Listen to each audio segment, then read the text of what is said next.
평화로운 공연생활!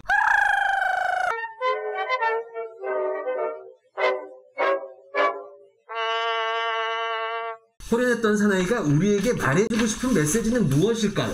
호련했던 사나이가 우리에게 말해주고 싶은 메시지는 9초라도 좋다. 아주 잠시라도 꿈꿀 수 있다면 호련이 사라진다 해도 라는 가사와 명작이 아니라도 저 바다를 향해 가리라 라는 가사에 담겨있다고 생각한다. 실패와 어려움을 겪는 와중에라도 지금 꿈을 꾸는 것이 중요하다는 이야기를 하고 싶었다고 합니다. 여기 엄마 목소리가 들리는 것 같아. 뭐 시골에 계신 엄마가 갑자기 눈앞에 보여서 하는 말이겠죠? 혹시 어머니가 일찍 돌아가신 건 아니겠죠? 이러는데 그냥 지금 여기 있을 엄마가 아닌데 보여서 내가 지금 너무 힘들고 이 꿈을 꿔서 보이는 건가? 이렇게 하는 거예요. 저희 공연에서는 누군가가 이렇게 죽었다거나 하는 설정은 없었으면 좋겠다는 연출의 코멘트가 있었고 저도 그래서 계속 죽은 사람인 것 같다. 뭔가 왜 젊은 엄마가 뭐 이렇게 해야 되는 거 아니야 했는데 여기 있을 엄마가 아닌데 그냥 딱 나타났으니까 이렇게 보이는 그냥 그런 걸로. 가방 사람들에게 소중한 물건을 받고 다시 시나리오를 쓸 때 육사 넘버를 따라 부르시는데 그때 사나이는 진심으로 시나리오를 쓰고 싶은 마음인 건지 아니면 머쓱한 마음의 위기를 모면하기 위한 행동인지 궁금합니다. 이거 다른 얘기랑 엮어서 얘기하자면은 저는 사실 요 다방 사람들이 뭐 이제 미부터 해서 꽃님이 그리고 이제 황 선생님 마한테까지 각자의 가장 소중하고 각자가 제일 지금 최대한으로 성의를 표시할 수 있는 모든 최고의 것들을 가지고 오는데 그걸 받고 저는 장난칠 거라고 생각을 못해요. 그거를 제가 따라 부르는 이유는 이 사람들이 가장 하고 싶었던 얘기를 그대로 옮겨주고 싶은 거지. 내가 창의적으로 뭔가를 내가 독창적으로 뭔가를 그런 능력은 없으니까 그런 능력이 있었다면 이 사람 여기 오지 않았을 거라고 생각을 해요. 그리고 연출이랑 그런 얘기를 했었던 것도 잘 안 풀리는 거를 장난스럽지 않게끔 해서 잘 표현해 줬으면 좋겠다라고 이제 연출님도 그렇게 얘기를 했는데 근데 사실 이게 어떻게 보면 극 자체가 이렇기 때문에 또 제가 표현하고자 하는 게 유쾌한 그런 모습이고 우리 주변에 있을 법한 허당스러운 그런 사나이기 때문에 그렇게 표현이 됐다고 생각할 수도 있지만 장난을 치려거나 뭐 그런 마음은 1도 없어요. 왜냐하면 굉장히 소중한 시간이기 때문에 이 시간만큼은 정말 진지해지는 시간이거든. 그리고 사실은 뭐 그 괴로워하는 모습을 보고 힘들죠? 라고 하는 대사를 이끌어내려면은 정말 힘들어야 되는 게 보여야 되는 그런 부분이라서 근데 예를 들어서 제가 정말 고뇌하고 이렇게 해버리면은 그 정적이 돼버리더라고요. 맞아요. 여태까지 갖고 있었던 캐릭터가 있는데 또 예전에 초연 때 그 장면은 정적으로 가져가고 굉장히 고뇌하고 하는 모습들이 그게 어울리는 씬이었는데 지금은 결이 안 맞더라고요. 그래서 조금 64m 이게 아닌데 이렇게 표현을 할 수밖에 없더라고요. 제가 앞에서부터 쌓아왔던 그 캐릭터에서는 황태일은 나중에 홍미에게 다시 멋있게 고백했을까요? 네, 멋있게 고백을 했지 않았을까요? 그 호련사를 3번 봤는데 수족관의 금붕어 넘버가 그 넘버가 아직도 명확하게 해석이 안 된대요, 이분은. 그럴 수 있지. 네, 그래서 금붕어가 승돌이를 의미하고 무엇이든 해나갈 수 있다는 그런 의미인가요? 이렇게 질문하셨어요. 금붕어는 사나이를 의미할 수도 있고 승돌이를 의미할 수도 있다. 사나이는 세상 사람들이 아니면 혹은 스스로가 자신의 한계, 그러니까 스스로 생각하는 그런 자신의 한계들 있잖아요. 그걸 좀 부수고 싶은 자기 열망에 대해서 10살 승돌이에게 이야기를 했을 것이고 어렸을 때는 몰랐겠죠. 근데 다시 돌아왔을 때는 알잖아요. 그래서 그 의미를 비로소 이해를 하고 승돌이가 그 금붕어 넘버를 들으면서 그제서 이해를 한 거죠. 어릴 때는 저 아저씨 무슨 헛소리야.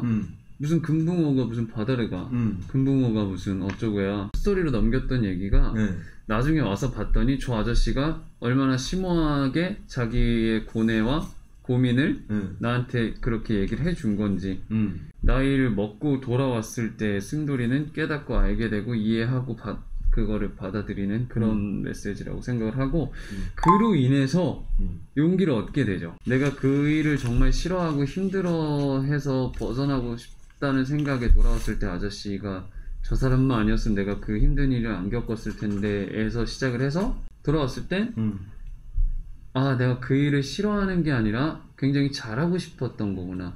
되게 더 내가 정말 좋아했기 때문에 힘들었던 거구나. 이런 생각으로 다시 바뀌면서 아저씨한테 이제 그런 느낌을 받게 되죠. 잘했어. 마지막에 승돌이가 현실로 돌아오고 나서 목소리로 험한 욕들이 쏟아지는 건 무엇을 의도한 건가요? 우리 모두는 대단히 특별한 존재가 아닙니다. 세상 사람들은 내가 어떤 과거를 갖고 있는지, 또 내가 어떤 선한 마음을 갖고 있는지, 어떤 생각을 가지고 살았는지 사람들은 알아주지 않는데요. 승돌이 또한 특별한 존재가 아니라고 생각했고, 주인공이라고 해서 과거의 사건을 다시 겪은 다음에 용기를 얻고 현실로 다시 돌아왔을 때 바로 모든 상황이 잘 풀린다는 것은 기만이라고 생각을 합니다. 우리 모두가 그러하듯이 이 주인공에게도 똑같은 시련을 마주하게 해야겠다고 생각을 했고, 중요한 것은 그 다음에 그 상황이 닥쳤을 때 어떤 마음을 먹고 그 사태를 헤쳐나가느냐 대하느냐에 달린 것 같다라고 얘기를 했는데, 너무 좋네. 좋다. 승돌이가 극 중에 그런 얘기를 해요. 아니 영화는 현실과는 거리가 동떨어져 있고 이 상황 지금 영화 속에서는 그냥 그게 끝나버리면은 현실의 벽은 어떻게 감당할 거냐 이런 얘기를 하는데, 약간 그게 좀 맞다 일맥상통하는 것 같은데, 뭐 영화 주인공이라고 해서 영화 속에서 영화 주인공인데 진짜 현실로 돌아왔을 때는 나한테 닥친 슬픈 일들이나 나한테 닥쳐있는 지금 내가 해결하지 못한 거대한 벽에 가로막혀 있는 것들이 극 속에 들어갔다 나왔다고 해서 확실히 뭐 해결되지 않는 거는 맞는 알죠. 거니까. 사실이 그러니까 현실이. 그런데 그래도 꼭 이렇게까지 해야 되나? 2018년도 초연 때 공연과는 이런 부분이 달라졌다는 것이 있을까요? 그 넘버 멜로디랑 가사 같은 것들의 변화를 조금 더 자세히 알고 싶습니다. 이건 나도 궁금하다. 되게 많은 것들이 조금씩 이제 바뀌다 보니까 결과적으로 마지막에 갔을 때는 굉장히 좀 의미적인 것들이나 좀 중의적인 부분들도 되게 많이 좀 바뀐 것들도 있어요. 이거는 뭐 연출님이 생각하신 것도 있고, 저도 하면서 느낀 게 내가 너무 그냥 이 사람들과 너무 동화가 돼서 너무 그냥 이 사람들의 일원처럼 느껴지는 거 아닌가? 라는 생각이 들었던 게, 그 초연 때는 무대가 열렸어요. 이렇게 세트 자체가 이렇게 레드카펫 끝나고 난 다음에 술 한잔 건배 하고 이렇게 자고 있으면은 문이 열리면서 조명이 나오면서 사나이가 그때 들어가요. 그러면은 승돌이가 깨어나서 아저씨 이러면, 승돌아 어떤 사람들이 꿈을 꾸고 있었단다. 그 꿈 대사를 하면서 그러면서 지구가 처음 근데 나 그거 생겨났을 듣고 때 좀 그거 찡하다 했었어. 되게 이러면서 그러면서 사나이가 너무 좋았어. 사람인지 신적인 존재인지 애매모호하게 약 열린 그런 걸로 이제 그렇게 했었는데, 지금은 명확하게 조금 그런 게 있어요. 연출님도 말씀하시는 게, 사나이를 조금 더 현실에 있을 법한 사람으로 보이기 위해서 노력을 많이 하셨고, 승돌이와 비슷한 사람처럼 능력이 되지 않지만 큰 꿈을 꾸고 있는 사람처럼 보이게 하고 싶었다. 부족함이 많은 사나이와 결핍이 많은 다방 사람들이 서로 좋은 영향을 주고받는 모습을 보여주기 위해서 노력을 많이 이제 하셨고, 근데 사실 연습 때도 굉장히 그런 거에서 고뇌를 많이 하시고 고민도 많이 했었고, 배우들이랑도 얘기 많이 소통을 많이 했는데, 그때는 그 사나이가 약간 전지적인 느낌이 좀 강했다면, 그래서 그 웃음이나 이런 것들이 혼자 가져가는 것들이 좀 많았었던 것 같아요. 그 뒤에 막 그 정말 쓰려고 고뇌하고 했던 게 약간 그 넘버의 위치들이 약간 드라마의 위치나 이런 것들이 좀 바뀌면서 옆집 아저씨 동료 삼촌처럼 하고 있나? 동료 형처럼 하고 있나? 이 생각이 들었는데, 사실은 저도 하면서 이제 조금 연출님의 이 얘기를 이 글을 보니까 저도 확신이 쓰는 게, 이 사람들과 다르지 않고 이 사람들과 맞아. 같이 한솥밥 먹으면서 같이 부대끼고 내 자신조차도 사나이조차도 승돌이를 보면서 되게 많은 생각을 할 것 같고, 이 사람들의 꿈 얘기를 하는 걸 보고 저렇게 행복해하는 모습을 보고 반성도 하고 같이 희노애락을 같이 겪어가는 그냥 그 사람 중에 하나라고 생각에 들더라고요. 그게 초연과 좀 많이 달라진 부분. 연출님이 항상 그 승돌이 보면 되게 여기저기서 많이 물어뜯잖아요. 그게 약간 자기 모습 보는 것 같았고 자기를 좀 투영했었다고. 자기가 이거 초연 때 조연출이었는데 자기가 쓴 대사도 있었대요. 조연출일 때 조연출님이 한번 써봐 했고 쓴 어떤 문장도 있었는데 일어나지 못해 조연출. 아 맞아. 넌 나의 하나뿐인 조연출이야. 그게 자기가 듣고 싶었던 그때 내가 무슨 얘기가 듣고 싶을까 하면서 썼던 그런. 연출님이 하신 얘기가 그거여서 초재현 다른 게 초연 때는 그 사나이가 실제로 감독이 아닐 수도 있고 재현의 사나이는 진짜 감독이에요. 그러니까 진짜 감독이고 그 사람이 썼는데 뭐 이전에 썼는데 망했든 실패했든 아니면 뭐 그게 꿈이던지 간에 이번에 사나이는 진짜 영화 감독이었으면 좋겠다 하셨었어요. 사나이가 그 또 한 번 꿈속에 갇혀버렸구나 라고 하는데 이 꿈은 사나이의 꿈일까요? 아니면 미래의 승돌이가 꾸는 꿈일까요? 둘 다 아니랍니다. 다방 사람들의 꿈에 대한 이야기라고 생각하신대요. 감독으로서 자신이 사람들에게 심어놓은 꿈이 얼마나 큰 것인지 알고 그것을 감당할 수 없기 때문에 뱉는 소리래요. 다만 감독으로서 느낀 성취감과 희열은 샛별 다방에서 최고였던 것 같대요. 그렇기 때문에 어떻게든 이 사람들의 꿈을 이룰 수 있는 시나리오를 쓰기 위해 노력했을 거래요.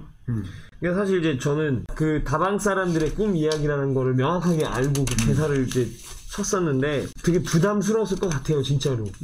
실제로도 그랬고 어떻게 할 수 있는 방법이 없으니까 그냥 적당히 이때까지 그래왔던 것처럼 무전취식하고 그렇게 이제 발뺌하고 도망치려고 했는데 정말 이 사람들이 이렇게까지 열광하고 이렇게까지 막 이렇게 해가지고 뭐라도 된 것 마냥 이렇게 다방 사람뿐만 아니라 사나이도 모든 걸 맛보고 나니까 되게 그 겁이 났을 것 같아. 진짜로 그랬기 때문에 승돌이가 가라고 했을 때에도 아저씨가 가면은 모든 게 이제 다 끝나니까 가라고 했을 때 다방 사람들 웃음소리가 들리잖아요. 이게 정말 죄책감이었을 것 같아.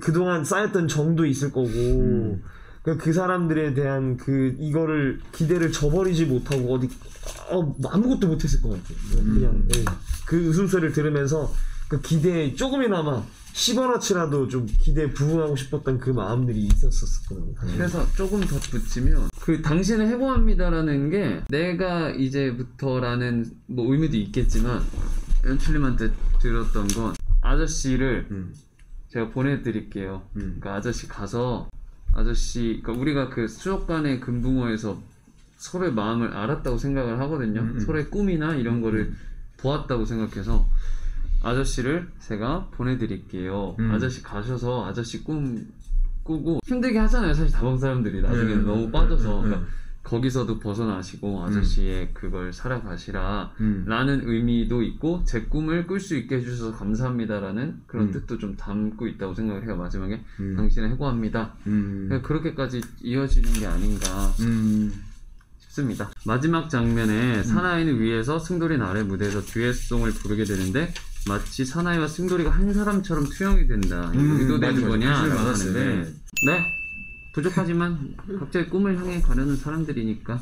호련했던 사나이 군무 멋져요. 안무 익히는데 가장 힘들었던 안무. 탐이지 무조건. 참 헤이미스터 탐이지. 헤이미스터 탐. 이거를 저는 지금은 그게 왜 어려웠나 싶은데. 아니 근데 나는 지금은 왜 어렵나 싶죠. 전 아직 봐도 어려워 보여. 그래? 그래? 우리는 몸으로 익힌 게 아니라 눈으로만 보니까 아니 우리는 안무가 없어요. 그런가? 맞아. 안무가 그 갤러그 때 잠깐 나오는 그 안무밖에 없어서 안무 시간에 안 부르시는 거예요. 다 같이 거울 보면서 엄청 했는데 지금 출 땐 어떤 느낌이냐면 노래가 느려. 슬로우 같아. 맞아. 나도 그걸 느껴. 그치 느끼지. 맞아. 그래서 내가 사람이 진짜 왜 너무 이렇게 웃기다. 마가 뜨지? 막 이러면서. 우리가 연습할 땐 이보다 훨씬 빨라야 되거든요. 맞아. 근데 노래가 우리 못 따라와줘. 그 심지어는 연습 때 반주가 조금 더 빨랐잖아. 정말 춤을 안 춰갖고 여기서 제가 정말 다행인 것 중에 하나라. 호련사는 웃음이 빵빵 터지는 부분이 많고 종종 배우분들도 참으려고 애쓰셔서 더 웃길 때가 있는데 그런 위기가 찾아왔을 때 무슨 생각을 하며 참으시는지 알려주세요. 안 참아요. 그냥 웃어요 그냥. 안 참아요. 승돌이는 좀 반대인데 참아야 돼요. 저 웃기려고 한 사람이 웃기는 게 난 밉잖아요. 난 웃으면 안 되니까. 그렇게 생각해요. 왜 날 웃기게 하지? 저것 때문에 저 사람 진짜 근데 웃겨. 진짜? 어쩔 수가 없어. 나 오늘은 포기하고 뒤에서 그냥 봤어. 이게 저 같은 경우는 그냥 울어요. 공연 중 가장 좋아하는 장면 간단하게 우리 유동 배우님부터. 저요? 딱하루만. 딱하루만에서 승돌이 다 같이 부를 때. 난 그때가 너무 좋아. 나도 그쯤인 것 같아. 승돌아! 예! 그때. 그때 다 비슷하구나. 저도 딱하루만. 그래요? 그때 너무 행복해요. 그리고 그 씬이 잘 풀려야 기분이 좋아. 아 맞아. 네. 그때가 잘. 사나이가 등장하기 전 얘기잖아요. 사나이 나오면 신이요. 그럼 사나이는 가장 좋아하는 장면. 저는 신이요. 그때는 제가 살아있음을 느껴요. 나도 신이야 다른 의미로 좋아. 왜? 그때 좀 힘 돌리고 땀도 닦고 할 수 있는. 너 가만히 있어. 상대적으로 우리는 그때가 땀 제일 다 열릴 때야. 다 열릴 때. 나 진짜 눈 앞이 안 보일 때도 있어.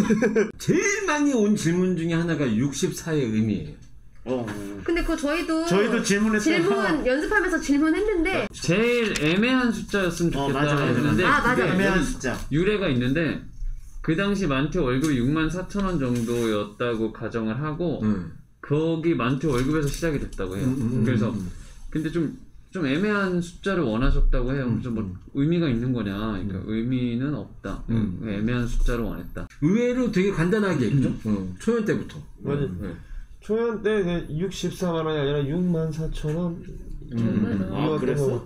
무전 취식을 하려고 다방에 들어왔던 사나이는 어느 시점에 다방 사람들의 이야기에 진심이 되나요? 그냥 일단 다방 사람들이 다 각자 들어와서 각자의 소중한 것들을 다 내놓고 하잖아요. 네. 그게 물질적인 게 아니라 그 사람들의 속마음을 얘기하면서 그때 정말로 앞에서는 조금씩 그게 쌓여있다가 그때 이 사람들의 마지막 얘기 자기 속마음을 할 때 감사함을 얘기할 때 그냥 제일 많이 동화가 돼요. 보신 분이 사나이가 처음엔 사기꾼처럼 느껴졌는데요.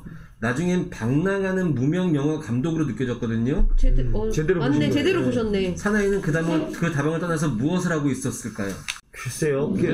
똑같은 행동을 반복하지 않았을까요? 또 다른 다방들을 전전긍긍 했을 수도 있을 것 같은데 그래도 샛별 다방은 최고의 기억으로. 가지고 있었지 않을까요? 네. 자, 초반에는 웃긴 장면이 많다가 후반부에 사나이가 승돌이에게 바다로 나아가라고 등을 밀어주는 장면으로 전환되는데 이때 감정의 변화를 위해 어떤 부분을 강조하거나 중요하다고 생각하면서 연기하십니까? 어항 속에 갇혀있는 수족관 안에 갇혀있는 이 금붕어가 저일 수도 있고 뭐 승돌일 수도 있고 다방 사람일 수도 있는 우리 모두의 모습일 수도 있는데 이 갇혀있다가 결국에는 드넓은 바다로 나아가길 원하는 마음에서 그 이제 조명이 무대 프로시니엄 안에서만 왔다 갔다 하다가 어느 가사에 맞춰서 객석으로 나가는 게 있어요. 제가 이제 그래서 그 수족관 이런 것처럼 원래 이제 하던 그게 있어요. 제가 하던 게 있는데 이제 그거를 무대 밖으로 그 맞춰서 손을 뻗으면 조명이 이제 객석 쪽으로 쭉 같이 뻗나니까 그 수족관 안에 금붕어들이 바깥으로 나가는 그런 게 있어요. 그거를 제가 조금 하는. 리코더로 인간극장 부금을 연주하실 때 어려움은 없으신가요? 아니 리코더를 밖에서 불면 100번이면 100번 다 불 수 있거든요. 거기 올라가면서 불면 네, 저들이 거기가 제일 떨린다고 했어요. 연습 때부터. 제 공연 중에 그 장면이 제일 떨리고 근데 이제는 좀 즐겨요. 틀린 맛의 재미가 틀린 있는 맛을 거죠. 그러니까 왜냐면 그 연출님도 처음에 얘기해준 게 그게 누구나 인간극장을 분 거다라고 아는 정도까지만 틀리지 마라. 띠리리까지만 안 틀리면 돼요. 그래서 그 뒤로는 좀 마음 편하게. 사나이가 엄청 커다란 백원으로 승돌이를 조종하는 장면에서 바닥에 엎드린 상태로 자석에 끌리듯 자연스럽게 끌려가시던데 이 부분은 무대 장치 그렇게 자연스럽게 끌려가? 이 부분은 무대 장치인가요? 아니면 배우님의 자력으로 끌려가는 연기를 하시는 건가요? 저 모르시죠? 그 에스컬레이터 그게 저 자력으로 가는 그게 있어요. 승돌이가 항상 보면 0에서 갑자기 100으로 에너지를 써야 될 때가 많아서 맞아. 사실은 그 장면이 그냥 감사합니다 이렇게 끝날 뻔했던 장면인데 제가 이거는 이렇게 하면은 좀 재미가 없을 것 같다 그래서 막 과장해서 만들기 시작을 했어요. 근데 이것도 비하인드 중에 하나가 초연을 했던 강영석이라는 친구가 있는데 영석이라면 어떻게 했을까? 로 시작해가지고 만들기 시작했어요. 자, 딱 하루만 넘버에 내 귀는 당나귀 귀가 아니야 라는 가사가 있는데 이 가사의 의미는 무엇인가요? 그러니까 나한테 그만 외치라고. 그러니까 제가 제일 만만한 위치에 있으니까 너무들 요거 이렇게 하니까 그만하라고 하는 그냥 그런. 승돌이가 바랐던 대로 사나이를 쫓아냈다면 승돌이는 어떻게 자랐을까요? 그냥 그대로 자랐겠죠? 뭐 영화 이쪽으로 가진 않았을 거지만 네. 그냥 지금 그러니까 영화로 자랐던 승돌이 그냥 자랐던 승돌이 똑같은 승돌이겠죠. 직업만 다르지. 근데 쫓아내지 못했을 거고 그 운명을 바꾸려고 하거나 그런 거는 전부 다 실패한다는 설정이잖아요. 저희는 그냥 똑같은 일이 계속 일어난다. 근데 그 안에 그냥 두뇌만 어른이다. 근데 그 지나가는 시간이나 그 흐름이나 이런 걸 바꾸고 막지는 전혀 못하는 딱 그런 설정이기 때문에. 그렇게 얘기 듣고 보니까 약간 멘탈 강화 뮤지컬 막 이런 것 같은 느낌. 어른들이 떠나려는 사나이를 붙잡고 가지 말라고 할 때 그것을 지켜보고 있는 승돌이는 무슨 생각을 하나요?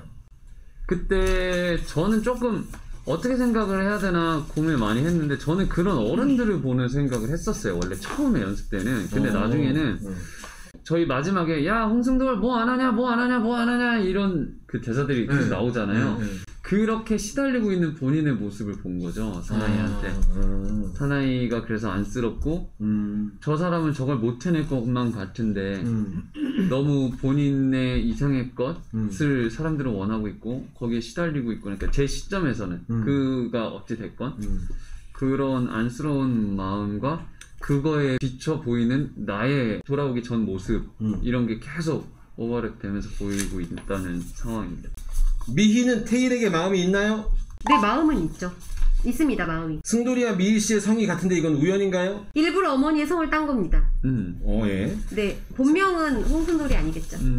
선생님과 미희님, 만태와 꽃님이는 이루어졌을까요? 이거 생각 많이 평소에도 했었는데요. 만태와 꽃님이는 이루어지고요. 선생님과 미희는 이루어지지 않습니다. 제 생각이에요. 각자의 생각이에요. 네, 근데 뭔가 막 둘이 살고 막 결혼하고 그렇게 되지 않았을 것 같아요. 네. 어느 날부터 보라 미희가 레드카펫에서 술을 안 마시고 잠이 들더라고요. 일부러 안 마시는 것 같은데 그 이유가 궁금해요. 네, 이거 진짜 그런 척하는 게 아니라요. 이때 좀 생각이 많아요. 생각이 실제로 많더라고요. 먹어지지 않더라고요. 그 사나이가 떠난 것보다요. 저는 그 사람들이 신경 쓰여요. 안 먹어지더라고요. 남편의 행방이 극중에서 언급되는 세 가지의 경우 중에 있는지, 만약 없다면 실제로 어떻게 된 건지 궁금합니다. 처자식 버리고 간 새끼 별로 궁금하지 않고요. 그러니까 살아는 있을 것 같은데 남편이 실제로 뭐 하고 있는지 모르겠고 어느 정도 아이를 키운 상태이기 때문에 별로 궁금하지 않을 것 같아요. 그냥 아빠 서울 가서 돈 벌고 있어 그냥 이런 식으로 그런 식으로 좀 얘기했지만 홍미희는 계속해서 다방 CEO입니까? 네, 다방 무조건 계속 사나이가 떠났어도 언젠간 다시 한 번쯤은 오지 않을까라는 기대를 하면서 또 다른 사람들을 위해서라도 또 아들을 키웠어야 됐으니까 당연히 다방은 쭉 운영했을 겁니다. 한보라 배우님, 미희 역할을 하실 때 뭔가 일반적으로 생각하는 어머니가 아니라 꿈이 살아있는 소녀 같은 느낌을 특히 많이 받았는데 연기하실 때 특별하게 신경 쓰신 부분이 있으실까요? 제대로 보셨네요? 왜냐하면 승돌이 나이가 9살 10살이잖아요. 네. 근데 저보다 어렸을 거라고 생각해요. 지금 미희가. 네, 진짜 막 한 20살 이렇게 해서 당연히 저보다 어렸을 거고 엄마이지만 너무 사실 어린 사람이었을 거라고 생각하거든요. 그래서 처음에 대본 리딩하거나 할 때도 막 더 어른처럼 엄마처럼 이렇게 접근한 적 없었던 것 같아요. 자, 황태일 선생님에게 꽃병은 어떤 의미인가요? 이거 꽃병. 이 대본을 보면서 저는 사실 황태일의 서사가 많이 나오지는 않아서 마지막에 떠난 동지들 잊지 않으리 한평생 급이가풀이라는 이 가사를 유추했을 때 그 남영동 막 그 시절이잖아요.